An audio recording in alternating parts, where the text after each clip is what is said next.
শুভেচ্ছা জানাচ্ছি আপনাদের সকলকে আমার এই ধারাবাহিক jQuery টিউটোরিয়ালে। আমি আমার প্রজেক্টের সর্বশেষ প্রান্তে চলে এসেছি। এই প্রান্তে এসে আমরা কি নিয়ে আলোচনা করব হয়তো আপনারা বুঝতে পাচ্ছেন, দেখতে পাচ্ছেন যখন আমরা স্ক্রল করছি সঙ্গে সঙ্গে আমাদের যে অ্যানিমেশন, সুতরাং লেফট রাইট থেকে চলে আসছে, এই অ্যানিমেশনগুলো নিয়ে কিন্তু এখন আমরা আলোচনা শুরু করে দেব। তবে দেখতে পাচ্ছেন যে এই যে অ্যানিমেশন, তো আমার প্রজেক্টের উপর সেটা আমি অ্যাপ্লাই করা শুরু করে দেব। তো আমার প্রজেক্ট প্রথমে রয়েছে আওয়ার সার্ভিস। তো এই যে আওয়ার সার্ভিস, এইটার উপর কিন্তু এখন আমি অ্যাপ্লাই করা শুরু করে দেবো। যখন আমি স্ক্রল করব সঙ্গে সঙ্গে সেটা আমার লেফট রাইট থেকে চলে আসবে, তাই না? তো একটি কাজ করতে পারি আমি, সেই কাজটি করার জন্য এই যে আওয়ার সার্ভিসটাকে আমি আরেকটু নিচে নামাতে পারি, ঠিক এইটার মতো, তাই না? তো এইটা জাস্ট আমি কিছু বিয়ার ইউজ করতে পারি। সুতরাং চলে গেলাম আমি এখানে উপরে, সবার উপরে চলে যাওয়ার পর এখানে দেখতে পাচ্ছেন আওয়ার সার্ভিস। তো এইখানে জাস্ট আমি কিছু সংখ্যক বিয়ার নিয়ে নিচ্ছি যেন এটা আমার সবার নিচে নেমে যায় পারফেক্টলি। তো দেখেন এবার কিন্তু আমার পারফেক্ট আছে। তো এটা আমার সবার নিচে নেমে গেল, এতগুলো আমার কোনো প্রয়োজন নেই। তো এবার ঠিক আছে নাকি দেখে নিই, হ্যাঁ এবার ঠিক আছে। তো আওয়ার সার্ভিস দেখতে পাচ্ছেন যখন আমরা স্ক্রল করব তখন যেন এই যে আমাদের এইগুলো যেন আমাদের লেফট রাইট থেকে অ্যানিমেশন হয়ে আসে। তো সবার প্রথমে আমাদের যে কাজ করতে হবে, আমি সরাসরি গুগলে চলে যাচ্ছি এবং animate.css লিখে আমি সার্চ দিচ্ছি। প্রথম যে লিঙ্কটা পাচ্ছি আমরা animate.css, সেই লিঙ্কে আমরা ঢুকে যাচ্ছি বা প্রবেশ করছি। তো দেখতে পাচ্ছেন যে এইখানে আমাদের animate.css এর চলে এসেছি। তো এখান থেকে আমরা দেখতে পাচ্ছেন ডান দিকে ব্যাক ইন ডাউন, তার পরবর্তীতে ব্যাক ইন রাইট, তার পরবর্তীতে বাউন্স ইন, এরকম ধরনের আমরা ইউজ করতে পারবো। Bounce out down, fade out, তার পরবর্তীতে ফেড আউট ডাউন, তার পরবর্তীতে ফেড আউট লেফট, এইগুলো কিন্তু আমরা ইউজ করবো। Fade out left big, fade out right, এইগুলো কিন্তু আমরা ইউজ করতে পারবো, তাই না? তো এখন আমাদেরকে অবশ্যই এই যে animate.css এটা ইউজ করার জন্য অবশ্যই আমাকে সেটার লিঙ্ক আপ ইউজ করতে হবে। তার সবার নিচে চলে আসছে আমি, অবশ্যই সেটার লিঙ্ক, অবশ্যই আমাদের এটার animate.css এর লিঙ্ক রয়েছে। তো সেটা কিন্তু এখন আমাকে ইউজ করতে হবে। তা সবার নিচে চলে আসার পর এখানে দেখতে পাচ্ছেন যে আমাকে বলছে in case using CDN update the link in your HTML। সুতরাং এটা আমাকে আমার HTML লিঙ্কে আপডেট করতে বলছে, অর্থাৎ অ্যাড করতে বলছে, তাই না? তো কোথায় অ্যাড করতে বলছে? যে হেড ট্যাগের মধ্যে, এখানে ক্লোজিং এবং এখানে হেড ট্যাগ শুরু, তার মধ্যে আমাকে এই লিঙ্কটাকে অ্যাড করতে বলছে। তো জাস্ট এখান থেকে Ctrl+C দিয়ে কপি করে নিলাম। তো দেখেন আমি কিন্তু একদম নিচে চলে এসেছি। এই যে migration from V3 into X and under, এইটার নিচে আপনি আসার পর দেখতে পাবেন এখানে এই লিঙ্কটা। তো এই লিঙ্কটাকে জাস্ট আমি কপি করে নিয়ে এসে আমি আমার যে কাঙ্ক্ষিত ফাইল সেখানে আমি বসিয়ে দিচ্ছি। তো এখানে জাস্ট আমি একটু কমেন্ট করে নিচ্ছি, আমি বলে দিলাম animate.css, পারফেক্ট। তো এখানে আমি জাস্ট পেস্ট করে দিলাম। তো এখন কিন্তু আমার আরেকটি লিঙ্কের প্রয়োজন, সেটা হচ্ছে ওয়ে পয়েন্ট। তো আমি যখন প্রজেক্টটি করি এই জন্য CDN.js লিখে আপনারা সকলে সার্চ দিবেন। সার্চ দেওয়ার পর আপনারা দুইটি লিঙ্ক এখান থেকে অ্যাড করে নেবেন, সেটা হচ্ছে ওয়ে পয়েন্টের। তো আমি এখানে বলে দিচ্ছি WAYPOINT, এই যে ওয়ে পয়েন্টস থেকে সরাসরি ঢুকে যাবেন। ঢুকে যাওয়ার পর এখান থেকে jQuery waypoint.js, এটা আপনারা সরাসরি কপি করে নেবেন। তো দেখতে পাচ্ছেন jQuery waypoint.js, এই লিঙ্কটাকে আপনারা কপি করে নিতে পারেন। আবার jQuery waypoint.min.js, এই দুইটা লিঙ্কটাকে আপনারা অ্যাড করে নেবেন। আমার অ্যাড করাই আছে, কেননা আমরা যখন কাউন্টার তৈরি করি তখন আমার এই দুইটা লিঙ্ক প্রয়োজন হয়েছিল, jQuery waypoint.js, jQuery waypoint.js। আর আপনাদের যদি অ্যাড করাই থাকে তাহলে আর কোনো প্রয়োজন নেই নতুন করে অ্যাড করার। যদি অ্যাড না করা থাকে তাহলে অবশ্যই আপনারা এই দুইটা লিঙ্ক অ্যাড করে নেবেন। তো অ্যাড করে নিয়ে কোথায় রাখবেন? অবশ্যই এই যে আমি হেড ট্যাগের ক্লোজিং, যেখানে হেড ট্যাগের ক্লোজিং হয়েছে তার ঠিক ওপরে যেরকম আমি এখানে অ্যাড করলাম, তাই না? তো এই কাজটা আশা করি আপনারা সকলে পারবেন এবং অ্যাডটা করে নেবেন। করে নেওয়ার পর এখন আমি কোথায় অ্যাপ্লাই করতে চাচ্ছি লক্ষ্য করে দেখেন। তো আমরা অ্যানিমেশনটা কোথায় অ্যাপ্লাই করব? এই যে আওয়ার সার্ভিসের ঠিক এইরকম কার্ড যেখানে ডিজাইন করা রয়েছে সেই কার্ডে, তাই না? তো জাস্ট আমরা সেই কার্ডটাকে বের করেছি। এই তো কার্ড আপনারা সকলে দেখতে পাচ্ছেন, এই যে এই কার্ড, তাই না? তো এই কার্ড call.large স্ক্রিনের জন্য 4টা জায়গা নেবে। তো এইখানে জাস্ট আমি এই ক্লাসের মধ্যে আমি আরও একটি ক্লাস নিয়ে নিচ্ছি পার্ট 1 নামে, বা এটা হচ্ছে আমার পার্ট 1, ঠিক আছে? এই পার্ট 1 নামে একটি আমি নিয়ে নিলাম। তার পরবর্তীতে এই পার্ট 1টাকে ধরে প্রথমটার জন্য আগে আমরা অ্যানিমেশন করব। তো এই পার্ট 1টাকে অবশ্যই আমাকে ধরতে হবে। তো index.js ফাইলে চলে আসলাম, animation section starts here, just আমি এখানে বলে দিচ্ছি অ্যানিমেশন সেকশন স্টার্টস হিয়ার, এবং এখান থেকে আমি বলে দিচ্ছি animation section ends here, perfectly. তো এবার জাস্ট আমরা যে কাজ করতে চাচ্ছি এখান থেকে, অবশ্যই আমরা যে ক্লাসটা তৈরি করলাম এখানে, এই যে পার্ট 1 নামে যে ক্লাস তৈরি করেছি, আপনাদের বোঝার সুবিধাটা একটু বড় করে নিলাম, এই যে পার্ট 1 নামে, সেই পার্ট 1টাকে কিন্তু আমাকে ধরতে হবে সবার প্রথমে। তো ডলার সিম্বল মানে সিলেক্ট করে নিলাম, কাকে ধরবো, ডট পার্ট 1। তো আমরা ক্লাস 1টাকে জাস্ট এখানে ধরে ফেললাম। ধরে ফেলার পর এখন আমরা কি করতে চাচ্ছি, ওয়ে পয়েন্ট যে আমাদের মেথডটি রয়েছে তাকে জাস্ট আমাকে কল করতে হবে। তো ওয়ে পয়েন্ট, তো এই যে ওয়ে পয়েন্ট এখন আমরা কি করতে চাচ্ছি, তো ফাংশন, পারফেক্ট। তো ফাংশনের বেসিক স্ট্রাকচারটাই পর্যন্ত আমরা রেডি করে নিলাম। রেডি করে নেওয়ার পর এখন আমরা কি করতে চাচ্ছি, এই যে আমাদের যে পার্ট 1 ছিল, সুতরাং যে পার্ট 1টাকে আমরা ধরলাম, এটার উপরেই কিন্তু আমরা অ্যানিমেশন অ্যাপ্লাই করতে যাচ্ছি, তাই না? তো এটাকে আমি আবারও ধরছি এখান থেকে, dot part 1, wait, dot part 1, perfect. তো এখন আমরা কি করতে চাচ্ছি, এখন আমরা কিন্তু অ্যাড ক্লাসের মাধ্যমে কিন্তু আমরা সিএসএস অ্যাড করব। তো প্রাথমিক অবস্থায় কিন্তু আমরা ধরার পর এটার উপর কিন্তু এখন আমরা সিএসএস অ্যাড করব। তো কোন সিএসএসটাকে অ্যাড করব, তো ওয়েট, একটু আজান দিচ্ছি, আমি একটু পরে আবারও ফিরে আসছি। ক্লাস করব কোনটাকে, লক্ষ্য করে দেখেন এখানে আমরা কিন্তু অ্যাড ক্লাস করতে চাচ্ছি, তাই না? তো অ্যাড ক্লাস মানে কি, আমরা একটা কাজ করতে পারি এখানে, এই যে একটা ক্লাস তৈরি করে নেব আমরা এখানে। তো সুতরাং আমরা চলে আসছি সরাসরি এখানে, চলে আসার পর ডট অ্যানিমেটেড, ওয়েট, তার আগে আমরা আরেকটি কাজ করতে পারি এখানে। তো প্রাথমিক অবস্থায় এই যে পার্ট 1, সে পার্ট 1টাকে আমরা অপাসিটি 0 রাখবো। তো পার্ট 1, সেই পার্ট 1-এর অপাসিটিটাকে আমি বলে দিচ্ছি 0।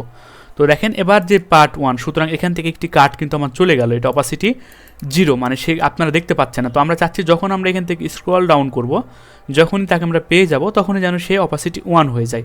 তো এই কাজটা জাস্ট আমাদেরকে করতে হবে। তো ডট পার্ট 1, তার পরবর্তীতে আমরা যে ক্লাসটা অ্যাড করব কার উপর, অ্যানিমেটেড নামে আমরা একটি ক্লাস তৈরি করে নিলাম। তো এই অ্যানিমেটেড ক্লাস নাম দিয়ে দিলাম আমি, অ্যানিমেটেড নাম দিয়ে দিলাম এবং অপাসিটি বলে দিলাম 1। তো এখন এই যে অ্যানিমেটেড যেটা আমরা তৈরি করলাম, আবারও প্রাথমিক অবস্থায় থাকবে অপাসিটি 0, যখন আমরা অ্যানিমেটেড ক্লাস তৈরি করলাম তার অপাসিটি হয়ে যাবে 1, মানে তখন সে হয়ে যাবে 1 চলে আসবে, তাই না? তো এই কাজটা জাস্ট আমরা করলাম। তো এই যে অ্যানিমেটেড ক্লাসটাকে জাস্ট এখন আমাকে এখানে বলে দিতে হবে। সুতরাং যে ক্লাসটা এখন আমরা তৈরি করলাম, তো এই যে অ্যানিমেটেড ক্লাসটা জাস্ট আমরা এখানে তৈরি করলাম। তো এখন ফেড ইন নাকি ফেড আউট, ফেড লেফট, এইগুলো এখন আমাকে অবশ্যই বলে দিতে হবে, তাই না? তো অবশ্যই আমরা যেটা জানি, আমাদের যেই একটু আগে যেটা আপনাদের সঙ্গে আমি আলোচনা করলাম, সেটা হচ্ছে, লক্ষ্য করে দেখেন, এইগুলো নিয়ে, এগুলো কিন্তু আমি আপনাদেরকে দেখালাম, ফেড আউট, তার পরবর্তীতে ফেড রাইট, এরকম অ্যানিমেশন। তো আপনারা কোন অ্যানিমেশনটা চাচ্ছেন, ফেড ইন নাকি ফেড ডাউন নাকি ফেড ইন নাকি ফেড লেফট? তো এই যে ফেড ইন লেফট, তো আমরা এখান থেকে জাস্ট এটা কপি করে নিচ্ছি। তো কপি হয়ে গেল, তাই না? কপি হয়ে যাওয়ার পর আমরা জাস্ট এখানে বলে দিলাম অ্যানিমেটেড ফেড ইন লেফট। তো এই যে অ্যানিমেট, এটার আর কোনো প্রয়োজন নেই। তো জাস্ট ফেড ইন লেফট এটা বলে দিলেই কিন্তু হবে। তো এই অ্যানিমেটেড ক্লাস তখন সে কী করবে, অপাসিটি করে দিবে 1, তার পরবর্তীতে সে কী হবে, তার পরবর্তীতে সে কিন্তু আমাদের এখানে ফেড ইন লেফট হবে, তাই না? তো আপনারা যেটা দেখতে পেলেন, তো এই কাজটাই কিন্তু এখানে জাস্ট আমরা করলাম। তবে এখানে আমাদেরকে আরেকটি কাজ করতে হবে। তো এবার দেখেন, জাস্ট আমরা চলে আসলাম আমাদের কাঙ্ক্ষিত ফাইলে, কিন্তু এখন আমাদের কোনো কাজ হচ্ছে না, এখনও কিন্তু আমাদের কোনো কাজ হচ্ছে না, তাই না? তো না হওয়ার কারণ হচ্ছে, আমাদেরকে অফসেট যদি আমরা যতক্ষণ না বলে দেবো, অফসেটটা 50% এখন যদি আমরা জাস্ট বলে দিতে পারি, তাহলে কিন্তু এখন আমাদের কাজটি এখানে হয়ে যাবে, আমরা যদি এখানে অফসেট বলে দিতে পারি। তো সুতরাং যেখানে আমরা ফাংশানের ক্লোজিং করেছিলাম, এই তো দেখতে পাচ্ছেন এখানে, তো এইখানে জাস্ট কমা দিয়ে অফসেট জাস্ট আমাকে এখন বলে দিতে হবে। তো অফসেট, এই যে আমাদের যেই, সুতরাং অফসেট যে প্রপার্টি, তার ভ্যালুটা কত হবে, ডবল কোটেশন দিয়ে জাস্ট আমরা বলে দিচ্ছি 50%, পারফেক্টলি। তো এই যে অফসেট 50% জাস্ট এখানে কিন্তু আমরা একটি কাজ এখানে আমাকে করতে হবে অ্যাকচুয়ালি। তো ইরোর ধরার কারণ হচ্ছে, আমরা এটাকে Ctrl+X করে কাট করে নিলাম। তো অবশ্যই যদি আমরা অবজেক্ট তৈরি করি, তাহলে কিন্তু আমাদেরকে আবারও এই যে ডবল ব্র্যাকেট, সুতরাং আমাদের যে সেকেন্ড ব্র্যাকেট সেটা ইউজ করতে হবে। করার পর এখন আমরা এর মধ্যে লিখতে পারবো এটা পারফেক্টলি। তো আপনারা সকলে দেখতে পাচ্ছেন। তো এবার জাস্ট আমরা যদি চলে যাওয়ার পর প্রাথমিক অবস্থায় আমরা রিফ্রেশ করে নিচ্ছি, তার পরবর্তীতে আমরা দেখতে পাচ্ছেন যে আমরা যখনই নিচে স্ক্রল ডাউন করছি সেটা আমাদের চলে আসছে। আবারও আমি রিফ্রেশ করে নিলাম, যখন আমি স্ক্রল ডাউন করছি সেটা আমার লেফট থেকে চলে আসছে।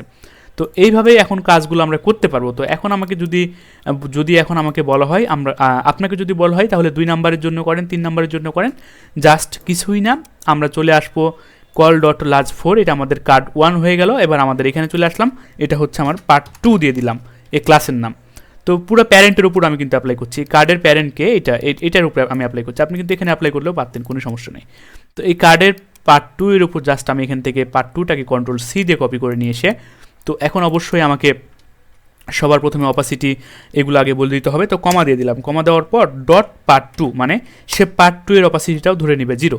তো এখন তাহলে পার্ট 2 এর অ্যানিমেট আমরা অ্যাড করেছি, তাহলে কিন্তু আমাদের পার্ট 1 এর অ্যানিমেট যেভাবে অ্যাড করেছি পার্ট 2 এর অ্যানিমেটটাও আমাকে সেভাবে অ্যাড করতে হবে। তো আমি জাস্ট এখানে কমা দিয়ে দিলাম। কমা দেওয়ার পর আবারও পার্ট 2 ডট অ্যানিমেট, তাই না? তো এই যে অ্যানিমেটেড, তো এটা কি হবে আমার? অবশ্যই পার্ট 2 ডট অ্যানিমেট, পারফেক্ট।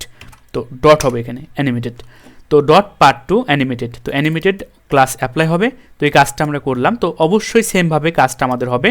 তো কন্ট্রোল সি দিয়ে কপি করে নিলাম, জাস্ট কন্ট্রোল সি দিয়ে কপি করে কন্ট্রোল ভি দিয়ে পেস্ট করে দিলাম। তো এখানে কি হবে? এখানে হয়ে যাবে আমার পার্ট 2, তো এখানে হয়ে যাবে আমার পার্ট 2। তার পরবর্তীতে সে অ্যাড ক্লাস করবে অ্যানিমেটেড ফেড ইন লেফট না, তো এবার আমরা অন্য কিছু যাচ্ছি। তো সে অন্য কিছু বলতে কোনটা লক্ষ্য করে দেখেন, এখান থেকে ফেড ইন লেফট করেছিলাম, ফেড লেফট বিগ মানে এটা, fade out, fade up, fade up না, ফেড তার পরবর্তী ফেড টপ না, এটাও না, এটাও যাচ্ছি না, এটাও যাচ্ছি না, এইটাকে যাচ্ছি, এটা ওয়েট, এটাকে যাচ্ছি, perfect. Fade bottom left, fade bottom, এটাকে আমরা নিয়ে নেবো। এবার কপি করে নিলাম, পারফেক্ট। কপি করে নেওয়ার পর আমরা জাস্ট পার্ট 2 এর এখানে আমরা জাস্ট বসিয়ে দেবো। তো কন্ট্রোল ভি দিয়ে পেস্ট করে দিলাম। এখান থেকে আমার এই অ্যানিমেট এটার কোনো প্রয়োজন নেই আর, কন্ট্রোল এইচ দিয়ে সেভ করে দিলাম। এবার যদি আমরা আউটপুটটা দেখি তাহলে দেখেন জাস্ট এখানে আমরা রিফ্রেশ করে নিলাম, তাহলে দেখেন এবার কিন্তু আমাদের চলে আসছে। তো এইটা আপনারা অ্যাকচুয়ালি ভালোভাবে বুঝতে পারছেন না, তো দেখেন এইটার জন্য আমরা আরেকটি কাজ করতে পারি, সেইটা হলো fade out right, fade out left, fade out, তো ফেড আউট রাইট, তাই না? ফেড ইন লেফট করতে পারি আমরা, ফেড ইনেরটা আমরা সবসময় ব্যবহার করবো, তাহলে সবথেকে গুড প্র্যাকটিস হবে। তো ইন রাইটে আমরা ইউজ করবো, কোনো সমস্যা নেই। তো ইন রাইট, পারফেক্ট। তো ফেড ইন রাইট, পারফেক্ট। তো অ্যানিমেট এটা আমার প্রয়োজন নেই, কন্ট্রোল এক্স করে দিলাম, এটাকে কেটে দিলাম। এবার দেখেন, এবার জাস্ট যখন আমরা রিফ্রেশ করছি, এখান থেকে যখন আমরা রিফ্রেশ করে নিচ্ছি, তো দেখেন এবার আমাদের দুই দিক থেকে সরে আসছে। তো অবশ্যই পার্ট 3 জন্য কিন্তু আমরা এটাকে করতে পারবো, সেম কাজটাই কিন্তু এখানে আমরা করতে পারবো, তাই না? অতি সিম্পল একটি কাজ, বারবার একটির জন্য তৈরি করব, তার পরবর্তীতে নিজের ইচ্ছা মতো অ্যানিমেশন দিয়ে দেবো। তো এটা কিন্তু আমার পার্ট 3 জন্য এখন তৈরি হবে পারফেক্টলি। তো এই যে পার্ট 3, সেটার জন্য জাস্ট আমাকে যে কাজ করতে হবে সেমভাবে আমাকে এখানে পার্ট 3 মানে ডট পার্ট 3 প্রাথমিক অবস্থায় অপাসিটিটা থাকবে কত? প্রাথমিক অবস্থায় অপাসিটি থাকবে 0, পারফেক্ট। তো তখন কি হবে? কমা দেওয়ার পর এখানে আমাদের কি হবে? ডট পার্ট 3, তো dot part 3 dot animated, perfect. এই যে অ্যানিমেটেড, তো এখন আমাদের পার্ট 3 জন্য ইন্ডেক্স ডট জেস ফাইলে চলে আসলাম, কন্ট্রোল সি দিয়ে কপি করে দিলাম, কন্ট্রোল সি দিয়ে কপি করে কন্ট্রোল ভি দিয়ে পেস্ট করে দিলাম। এখানে হয়ে যাবে পার্ট 3, এটা হয়ে যাবে আমার পার্ট 3, এবং এখান থেকে ফেড ইন রাইট করেছিলাম, তাই না? তো এবার জাস্ট আমরা যেটা করতে চাচ্ছি, এখান থেকে আপনারা নিজের ইচ্ছা মতো ব্যবহার করতে পারবেন, ফেড ইন ডাউন ব্যবহার করতে পারবেন, ফেড ইন আপ করতে পারবেন, ফেড ইন লেফট করতে পারবেন, ফেড ইন রাইট করেছিলাম, ফেড ইন ডাউন করবো এবার আমরা। তো এবার করতে চাচ্ছি আমরা ফেড ইন ডাউন, পারফেক্টলি। তো কপি করে নিলাম, কপি করে নেওয়ার পর আমরা এখানে চলে আসলাম, চলে আসার পর এটা জাস্ট আমরা কন্ট্রোল ভি দিয়ে পেস্ট করে দিচ্ছি। তো এই যে সামনে যে অ্যানিমেট ছিল এটা আমার প্রয়োজন নেই, এখান থেকে দেখেন বাউন্সিং ডাউন, তো এটা মনে হয় বাউন্সিং ডাউন আসলো, তাই না? তো এবার জাস্ট দেখেন, এবার আমরা রিফ্রেশ করে নিচ্ছি এখান থেকে, তার পরবর্তীতে দেখেন এই তো আমার বাউন্সিং ডাউন পারফেক্টলি, তখন দেখেন সে আমার কিন্তু উপর থেকে চলে আসছে। তো আশা করি বিষয়টা আপনারা সকলে বুঝতে পেরেছেন। সেমভাবে আপনাদেরকে একটি হোমওয়ার্ক দিয়ে গেলাম, সেটা হচ্ছে আপনারা বার চার্টের জন্য তৈরি করবেন। তো বার চার্টের জন্য কিছুই না, জাস্ট বার চার্টের ওখানে একটি ক্লাস নেম দিয়ে দিবেন। ক্লাস নেম দেওয়ার পর জাস্ট এই যে আমরা যেভাবে করলাম, তো পার্ট 3 তার পরবর্তীতে ডট পার্ট 4 লিখবেন আপনারা এখানে, ডট পার্ট 4 লিখার পর কী করতে চাবেন? ডট সেমভাবে এখানে আপনারা যে কাজগুলো করলেন, তো এইটাকে কপি করে পার্ট 4 করে দিবেন। তার পরবর্তীতে ইন্ডেক্স ডট জেস ফাইলে এসে কপি করে নিয়ে জাস্ট এখানে ক্লাস নেমগুলো চেঞ্জ করে দিবেন। আর যেটা আপনার প্রয়োজন, অ্যানিমেট ডট সিএসএস আমাদেরকে হেল্প করছে, সুতরাং এই হেল্পটা আপনারা অবশ্যই গ্রহণ করবেন।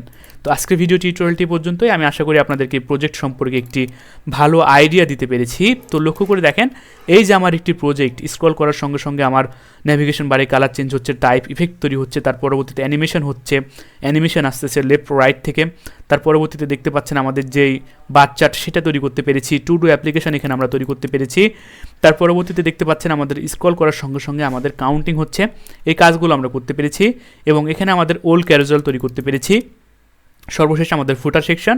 তো সম্পূর্ণ একটি প্রজেক্ট আমি আপনাদেরকে দেখাতে পেরেছি। ধন্যবাদ সকলকে।